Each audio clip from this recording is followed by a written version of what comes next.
Assalamualaikum warahmatullahi wabarakatuh. Selamat pagi menjelang siang anak-anak.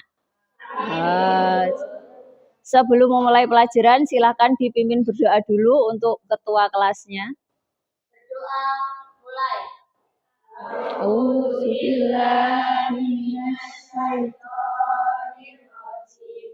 Bismillahirrahmanirrahim. Raditu billahi rabban wa bil islami dinan wa bi Muhammadin nabiyyan wa rasulan. Rabbi zidni ilman warzuqni fahman. Rabbi shrahli sadri wa yassirli amri wahlul 'uqdatam min lisani yafqahu qawli.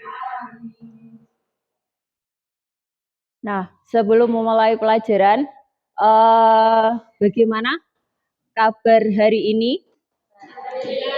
Baik, sehat? Ada yang sakit? Ada. Siapa yang sakit? Meriang. Kenapa? Kemarin hujan-hujan, Mbak. Materi kita pada hari ini yaitu penerimaan anggaran. Materi yang kemarin adalah pengertian dari anggaran. Ada yang masih tahu pengertian anggaran? Sejumlah uang atau dana yang digunakan untuk suatu kegiatan. Nah, tujuan pembelajaran kali ini yaitu menguraikan pengertian penerimaan anggaran secara baik dan penuh dengan rasa percaya diri, menguraikan jenis-jenis penerimaan anggaran dengan benar dan penuh tanggung jawab, melakukan identifikasi jenis-jenis penerimaan anggaran dan melakukan identifikasi kasus yang sedang terjadi di lingkungan sekitar. Sebelum nanti kita memulai pelajaran, silahkan dicermati dulu tujuan pembelajaran ini supaya nanti penerimaan anggaran adalah dana atau uang yang berasal dari beberapa sumber atau beberapa masukan untuk membiayai dan menjalankan program pemerintah. Penerimaan negara itu dibagi menjadi dua. Yang pertama adalah penerimaan negara dari pajak, itu sudah jelas. Penerimaan negara dari pajak yaitu yang berasal dari setoran pajak. Nah, jadi semua yang berkaitan dengan pajak itu masuknya di dalam penerimaan pajak. Kita lanjut ke pendapatan daerah. Kita lihat. Dana desa. Apa sih dana desa? Apa sih tujuannya dan apa keuntungan yang dirasakan? Yang pertama, dana desa adalah dana yang bersumber dari APBN dari negara yang diperuntukkan bagi desa yang ditransfer melalui APBD. Jadi, dana desa ini bukan semata-mata hanya untuk membangun desa saja. Untuk membuatkan gedung, untuk membuatkan jalan itu tidak, tetapi juga untuk pemberdayaan masyarakat. Di sini ada contohnya. Yang pertama adalah pembangunan infrastruktur. Ini adalah pembangunan fisik, secara fisik atau yang terlihat oleh manusia, terlihat oleh mata. Yang kedua adalah pemberdayaan masyarakat. Di sini pemberdayaan masyarakat itu bisa diambilkan dari keterampilan. Contohnya pelatihan ibu-ibu dalam membuat kue, dalam membuat kerajinan, ataupun dengan memberdayakan tanaman. Dengan mempunyai tanaman sayuran, otomatis kegiatan ekonomi dari masyarakat juga akan meningkat. Jelas tentang dana desa? Sekilas tentang dana desa? Jelas? Ada yang mau ditanyakan tentang dana desa? Tidak ada? Kita lanjut ke retribusi daerah.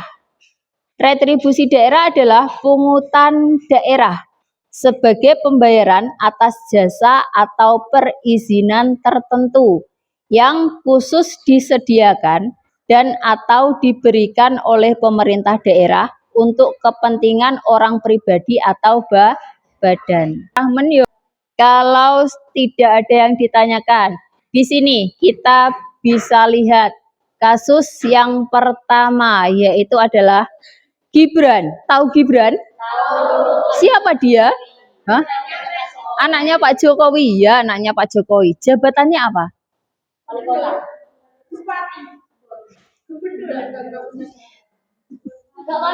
Jabatannya adalah wali kota Solo.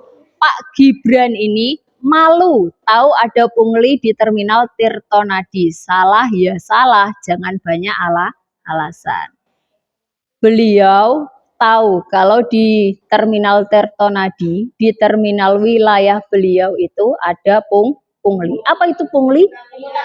Pungutan liar, yang artinya bis yang mau masuk ke terminal itu tidak dipungut secara resmi. Mereka dipungut secara liar atau secara mandiri oleh oknum yang tidak bertanggung jawab.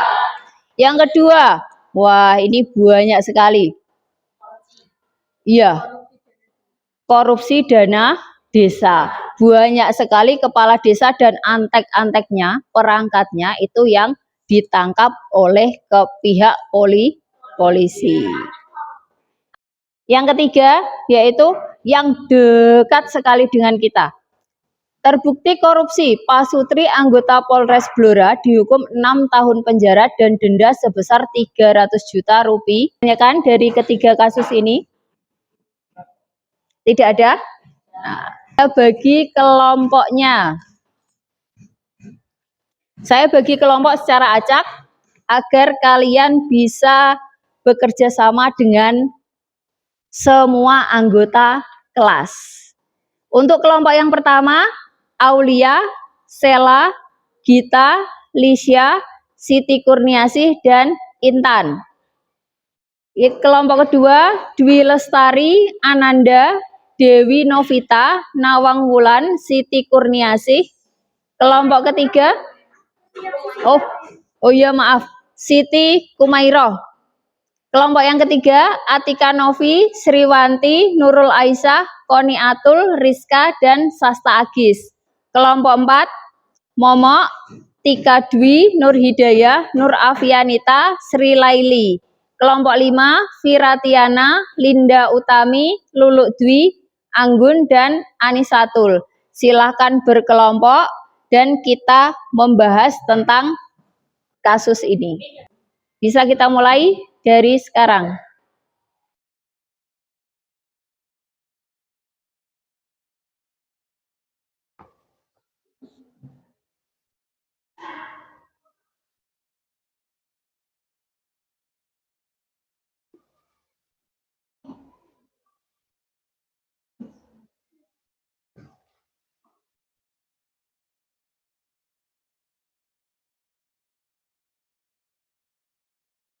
Yang pertama sudah siap untuk membacakan hasil dari diskusi kelompoknya. Tadi permasalahannya adalah tentang penggunaan dana desa yang tidak sesuai dengan apa yang diharapkan oleh masyarakat. Apakah ada di daerah kalian atau apakah ada di daerah sekitar kalian? Bisa berdiri untuk membacakan hasil presentasinya. Tetap menerima dana desa tetapi pembangunan desa tidak berjalan. Penyebabnya tertinggalnya di tingkat desa atau rumah tangga dari kondisi jalan yang rusak, tingkat pendidikan dan keterampilan sumber daya manusia yang rendah, etos kerja rendah, bencana alam berupa longsor dan kekeringan, minimnya pekerjaan, potensi ekonomi lokal tidak berkembang, solusi pembangunan tidak jalan. Sebaiknya aparat desa harus mengerti keadaan desa tersebut sehingga bisa lebih diperhatikan, dan sebaiknya jika aparat desa telah menerima dana segera dikoordinasikan dengan RT atau RW agar cepat ditangani. Kesimpulan, sebaiknya jika menjadi aparat desa jangan mementingkan kepentingan sendiri sehingga desanya tidak maju. Sudah.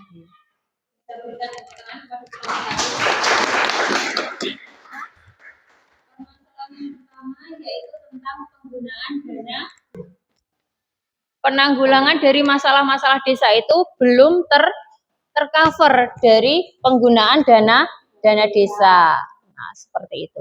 Ada yang mau ditanyakan dari kelompok lain ke kelompok satu? Ada yang mau ditanyakan? Pemungutan liar, penyebab pungli,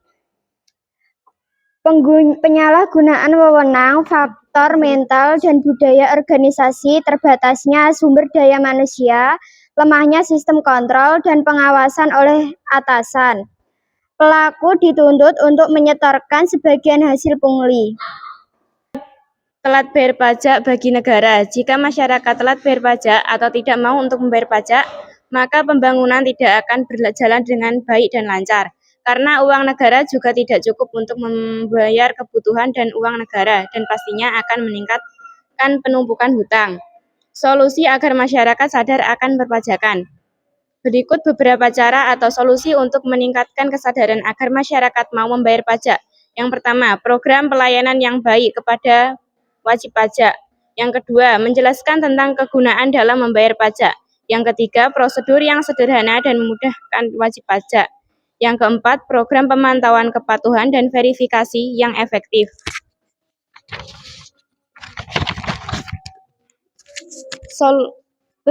Kesimpulannya adalah pajak merupakan kewajiban bagi setiap warga negara Indonesia yang harus dipatuhi atau dipenuhi.